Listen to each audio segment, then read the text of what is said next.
Hey everyone, and welcome to the tutorial series for the Procedural City Generator.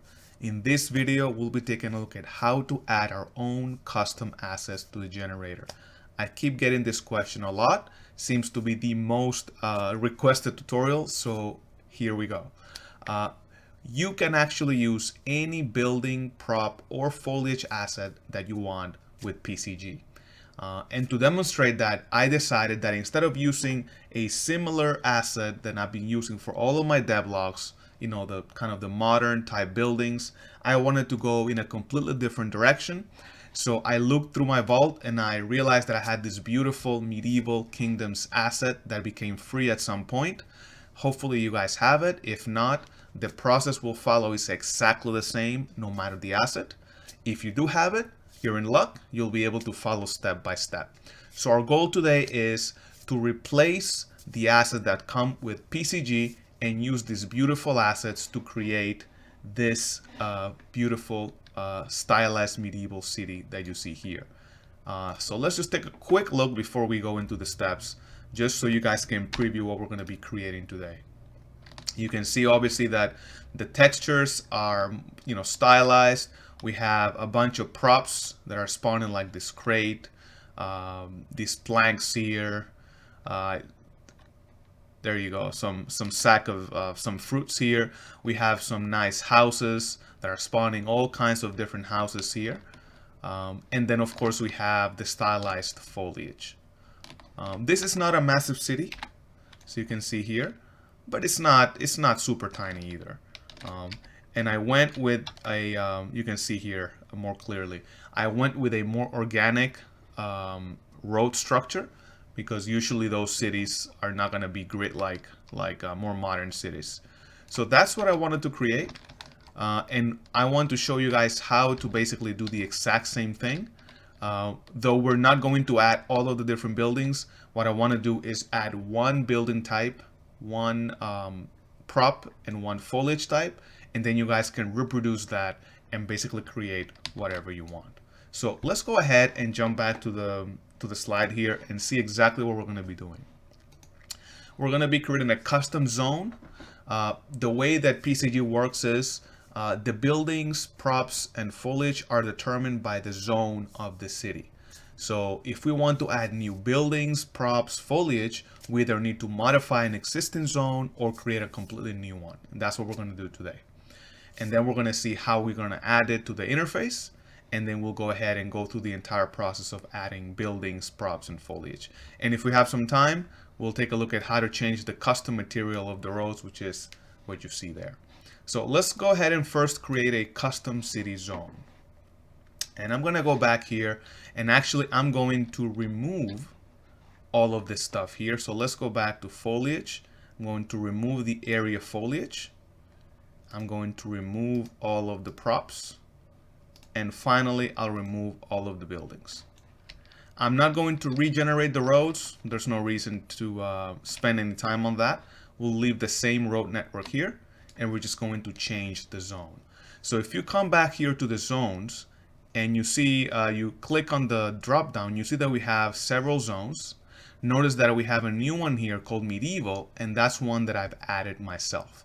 So I'm going to show you how to do that in just a second. So the first thing you want to do is go to Procedural City, Blueprints, Zones, and you'll see that we have a bunch of different zones here. The easiest thing to do is just to duplicate one of the existing zones. So you can grab Rural, for example, right click, duplicate, and we can literally call it whatever we want. So I'm going to call it Zone YouTube, for lack of a better word. And we're going to open this blueprint, and we can put a zone text. We can just put whatever we want, YouTube, and then zone type, we'll change this to other because it's a custom one. And then for building details, fixed props, random props, and foliage, we're going to clear those selections. So click on this icon here to remove all elements. So right now we have a brand new custom zone that is completely empty, and we're going to be using this zone to create a new zone like I have here for medieval, where you can see that I've already added all of the different buildings. Okay, so I'm going to close this here. And the first thing we'll do now that we have a custom zone is we want to make sure that it appears on this drop down to make it easy for us to spawn.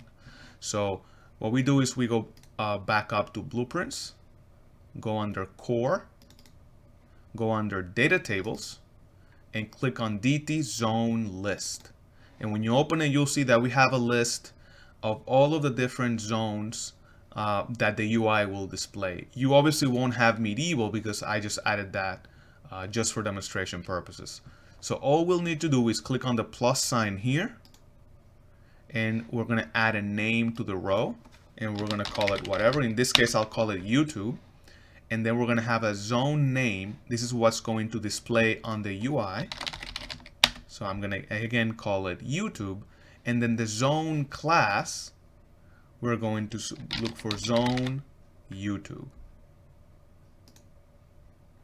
And you can see that we have column name, zone name, and then the actual class reference. Go ahead and click save. And now when we go back here, you won't have it here. We'll have to refresh the UI. So the easiest way to do that is go ahead and close the main UI. Go back to blueprints, interface, and right click PCG main, run editor utility widget. And now when we go back to zones and we click on the drop down, notice that now we have a brand new option for YouTube right there. So we're going to delete all the zones, and let's go. I'm going to scroll up here, and we're going to spawn selected zone, which in this case is YouTube. And you see that we have a brand new zone. Click on the zone here, and once you have it selected, let's go ahead and scale it up. So we want to scale up the X and Y to cover our entire city. Obviously, you can have multiple zones, but in this case, we'll just use one zone that covers the entire city, and that zone is going to have all of our medieval buildings, as you can see here. All right. Once we have that, I usually like to click on marker visible and make that false. That way, even though we have the zone all over the city, we don't have it interfere when we're looking at buildings spawning and everything else. So you can see we can come down here and we can look at all the roads, but we don't have that zone interfering there. All right. So if we go back to our slides here, you can see that we've added our zone to the interface. The next step is to actually create a new building blueprint that we're going to use to add to the zone. So I'm going to jump back into Unreal, cancel that. And if you go to blueprints, go to buildings, and you'll see that we have all of the different categories here with some base blueprints here. I've already had one with a folder called medieval, as you can see here. So I'm just going to add it here. You can see these are all of the different building blueprints, but you can use any building type. So you can open rural and you'll see that all of the building blueprints are there. Just pick a random one, right click and duplicate. And let's just call this PCG building underscore. Let's just call it YouTube 1. So you can see here. And when you open it, obviously you're going to see that we have the whatever mesh from a previous building, and we have options to add random materials and some additional information here. So now we want to add a brand new building, and we need to select the static mesh of the building. So I have a second content browser here already opened, and I have a bunch of models here. So if we open buildings, you see that this kit has a lot of different buildings, and I only used buildings 1 through 9.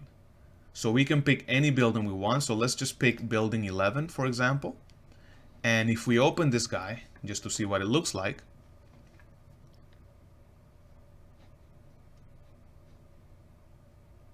go ahead. There we go. This is what we will be spawning. All right. So all we need to do is select the building mesh, go back to our zone, go back to our building blueprint, and select the static mesh that we want. We are not going to be doing random materials, so we can deselect this and remove this list. We're going to be taking a look at these options in a more in-depth video. For now, all we're going to do is we're going to add the mesh, remove this option here, and we can put in a specific ID for the building. I'm going to call it medieval 11 because it's building 11. And for zone type, we'll select that and say other. We are not going to be looking at interiors. That's going to be a separate video. We're only doing the external part in this video. That is pretty much it. We have a building, we have no random materials, and we have a unique ID. And now when we open, we're going to close this. Now when we open our zone YouTube, now we can go to setup spawn, and under building details, we're going to click on the plus sign, expand the first index, and notice that we have an actor reference here. Let's go back to our example here, and I'm going to move this outside. Actually, I'll move this to medieval just to keep things organized. You can see it right here, and I'm going to select this blueprint, go back to the YouTube zone, and click on the arrow here to make sure that the actor reference is pointing to that blueprint. And now we're going to enter additional information here. The first one is going to ask us the bounds or the size of the model.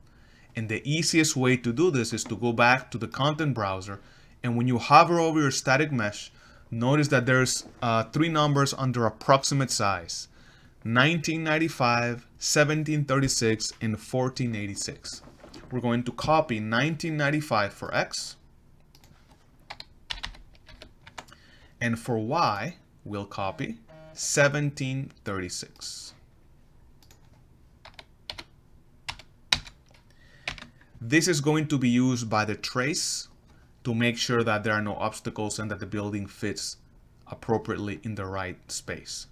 Then we have another value called the building buffer, and this is the distance between buildings. So some buildings you may want to be more separated from other buildings, and some buildings you may want them to be closer.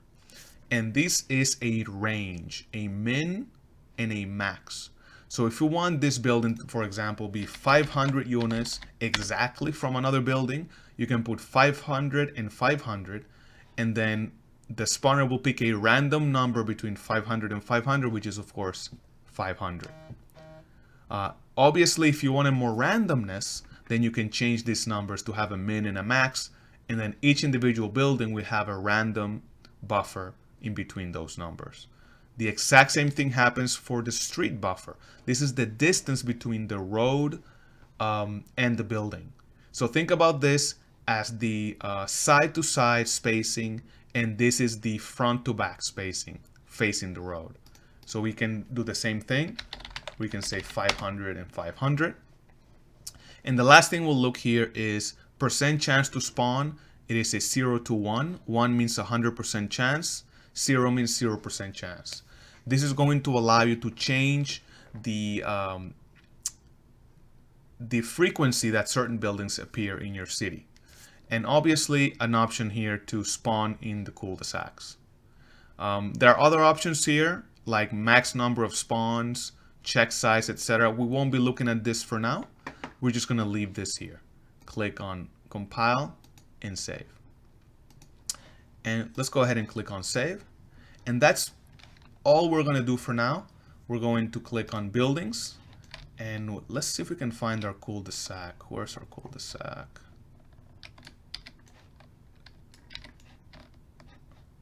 Right here. So we're going to click on spawn cul-de-sac buildings, and you can see that we have the houses spawn here. It's obviously going to be the exact same model, but that's okay. We're just testing our settings here.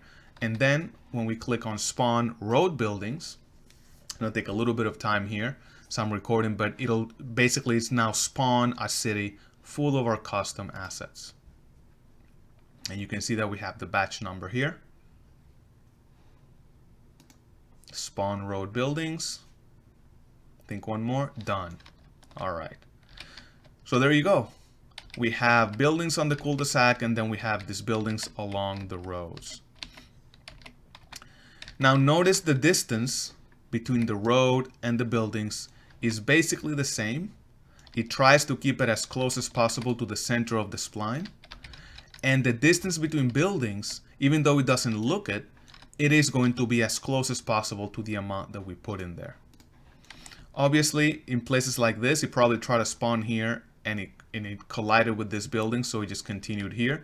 But you get an idea here of the spacing of the buildings. Very, very uniform.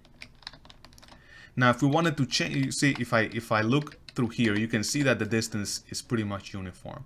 If we wanted to change that, obviously the easiest way would be to come back here and, oops, not here, to the zone, and just change these ranges here. So let's change this from 500 to 2000, and the distance between the road between 500 to 1500.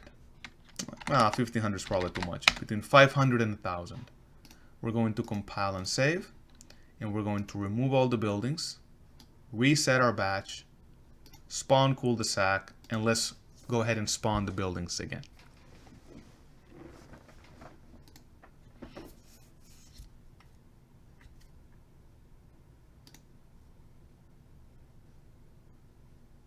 Okay. Now, you can see that we have more variability in the distance between buildings. Look at this difference here. And notice that the distance between the road and the buildings is slightly different. So we can play around with the distance. See, for example, these two, this one's clearly closer than this one. So this is how you get some variability on your cities. If you want something to be very methodical, like a modern city, then you want to keep these values very close. If you want the cities to be a little bit more chaotic, then you can change those values here to add a little bit more randomness. All right, that's pretty much it. That's all you need to do to have a custom building in your city.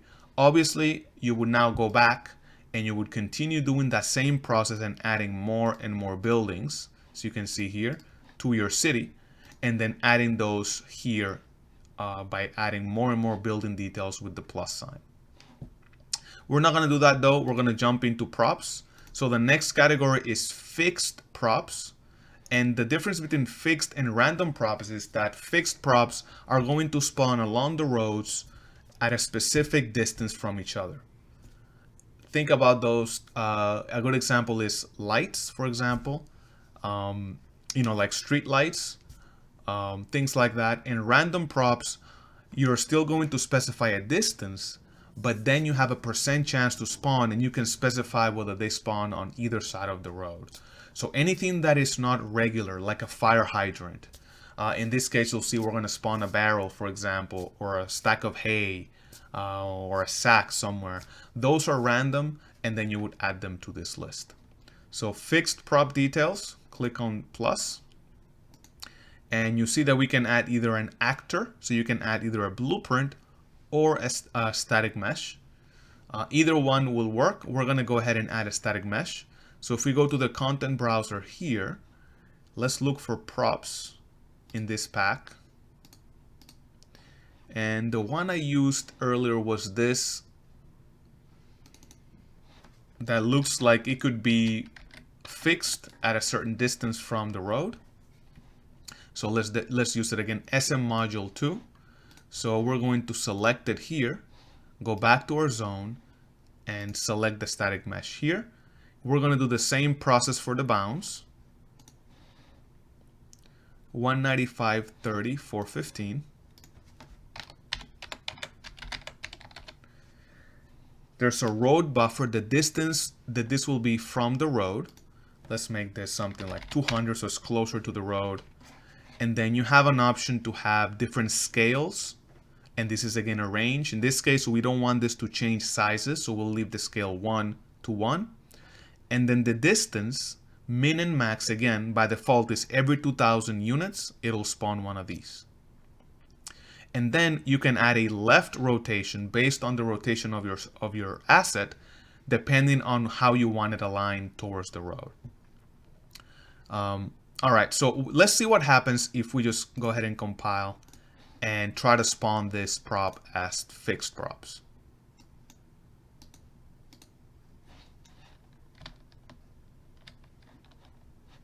let's reset the batch.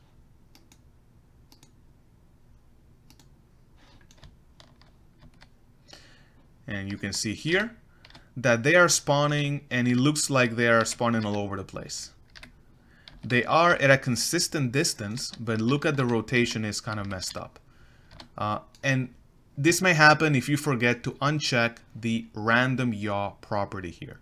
So this is on by default, depending on what kind of prop you want. But in the case of an asset like this, we want to disable random yaw. And we can select whether we want it to spawn on the right or on the left or on both. So let's compile. Let's redo that one more time because as you can see here, the rotation is completely messed up. Remove fixed props, reset the batch, and let's go ahead and spawn the props again. Notice that now the props are at least consistent. When they're on this side, they're all facing this way, and when they're on this side, they're all facing that way. So we probably want to rotate the asset. And the easiest way to do it is to come back to the zone and do a yaw rotation, meaning Z rotation, of 90 degrees. You can, of course, rotate in any. This is roll, pitch, and yaw. But in this case, we want to rotate it 90 degrees in the yaw. And let's do that one more time. Reset the batch. And now they're facing the right way. See that? I'm going through the process here because I want to make sure that I give you guys the tools to kind of troubleshoot as you're spawning your props. Depending on the rotation of the mesh, you may have to adjust the rotation here or here or here. And again, if you're spawning something that doesn't have a specific shape, like a barrel or something else, or a rock, random yaw is always really nice. But that's pretty much it. And random props are the exact same principle. So I'm not going to spend too much time explaining. It's the exact same thing. Let's just grab a random prop here. Let's see. Let's grab the box as a random prop. We'll put it here. And the box is what? 100 all around. Perfect. And road buffer is 400. We're going to keep the same thing, but in this case, because it is random, let's randomize the distance. So it's going to be between 2,000 and 8,000 units.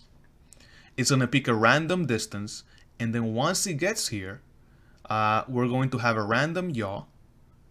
We're going to spawn on a random side, or you could select either left or right, or both. In this case, I'm selecting a random side of the road. And then a percent chance to spawn, in this case, is going to be 20% or 0.2.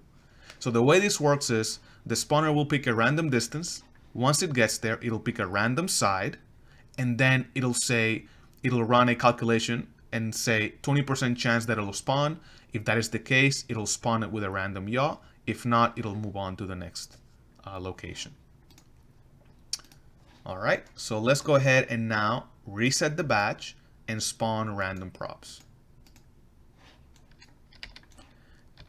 And there you go. And you can see that this guy spawned right here with a random rotation, and this guy spawned here with a random rotation. So you can see here. There you go. So that's how we add our random props. And obviously, we want to continue adding more and more random props. And you want to vary the distance between the props and the percent chance to spawn. And once you do that, then you end up with basically the setup I had at the beginning of the video, where you have a bunch of different props that are randomly spawned and scattered at different distances, with some props that are fixed, some that are random, and then you can actually quickly populate your city. And it's important to note that all of this is live. These are single static meshes. So don't feel like once it's generated, you're done, right? If I wanted to grab this house and move it,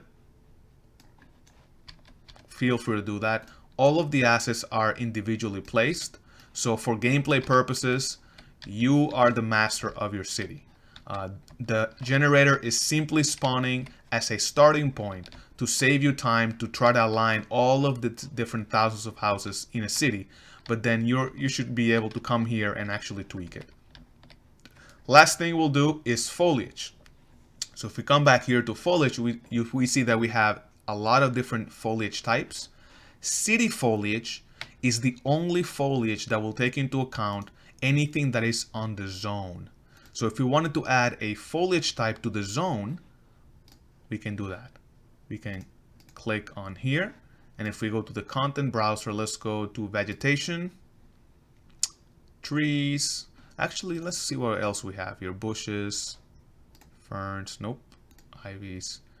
All right, let's let's go to trees. Let's see what we have here. This is what I had earlier. Let's pick something else. There's so many pine trees. Let's pick some of these smaller trees. Let's see. Let's grab this guy. It doesn't really matter which one. We'll just grab one and we'll add it here. Do the same thing. 271, 288. And 296. Right? You can have a road buffer here. Let's make this 250. And in this case for foliage, we can select a slightly different scale. Trees are different, so it's going to be between 80% to 120% of the mesh's original size. And for the distance, let's not have it exact. Let's say something like between 1,000 and 4,000 distance. We'll select a random yaw. This is foliage. And we can spawn either on the left or on the right. We'll spawn it on both. We'll click on compile, save. And now if we go back, I always like to reset the batch just to make sure that you are grabbing all of the roads. And we're going to start by spawning city foliage. And you can see that the foliage, oh, this is actually much smaller than I expected. You can see that these guys are now spawning. So use the zone foliage if you want foliage to follow along the roads. And use the other types of foliage if you want to create something like a little forest. So this is if you want them aligned, if you want foliage aligned to the road, use the city foliage. If you want to create a little forest, all you would have to do is click on spawn area spawner. And I'm going to go out of game mode so we can see it here. And we're going to grab this guy here and we're going to scale the bounds.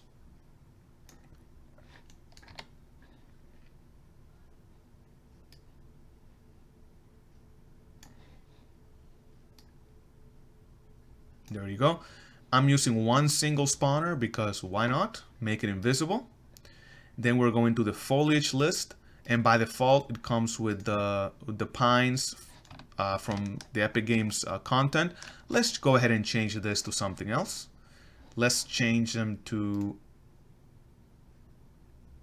long trees.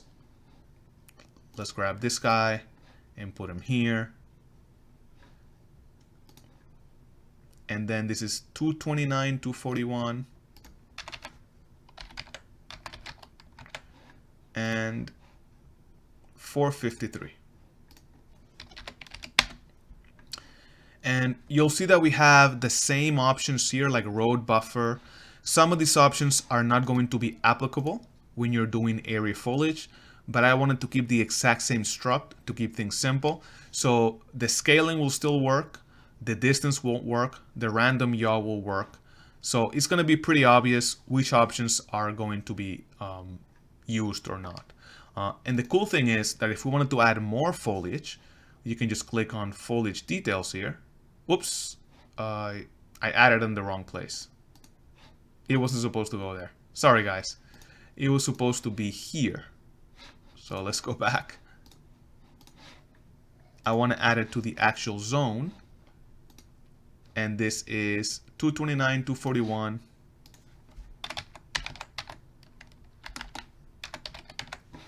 And 453. Sorry about that. It's the same thing. We're just gonna keep random yaw. And the cool thing is we can add more foliage. And a cool trick is if you click on the actual struct, right click and click copy, and then paste on the number 1, all of the data is pasted, including the collision box. So now if we go back and we change the tree, notice that the collision bounds for all of the trees are exactly the same. So all we will need to do then is just change the mesh and very quickly copy, paste. All we need to do is just change the mesh. And now we have 3 different kinds of foliage, and we have the number of foliage to spawn to 2000. And we're going to go down so we can see what's going on here. And now once we're ready, we can either click on the button here, or if you want to use the interface, it's the same thing. You can click on Spawn Area Foliage. And once you do that, give it a second. Now you have trees that are spawning randomly around your map. Oh, and some of those trees are small. Interesting. So I guess they were not all the same scale. If you want more trees, you can always just click on Spawn Area Foliage again, and it'll run through again and try to spawn 2,000 more trees. And that's how you get basically the different foliage types. And that's pretty much it, guys. Obviously, you would go back and tweak different things. One cool thing to note is that the foliage spawner uses the same tags as the regular spawner. So for example, even though the foliage spawner goes over this mountain, notice that no trees are spawning on top of the mountain, and that is because I added the tag PCG building. And that is one of the universal tags that the spawners know. If it'll think that this actor is a building, and obviously you don't want to spawn foliage on top of the building.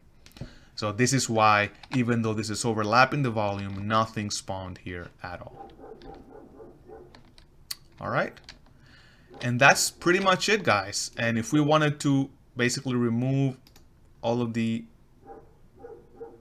let's go ahead and remove the city foliage, remove the fixed and the random props, remove all the buildings, go back to zones, delete all the zones, go back to medieval, which is what I had earlier, spawn the zone, grab the zone itself here, and scale it up.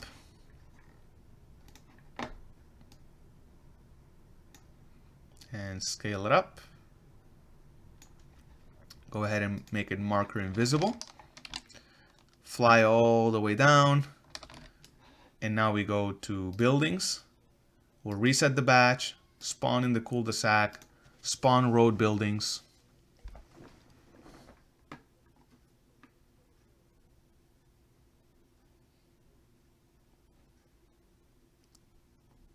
It's going a little bit slower.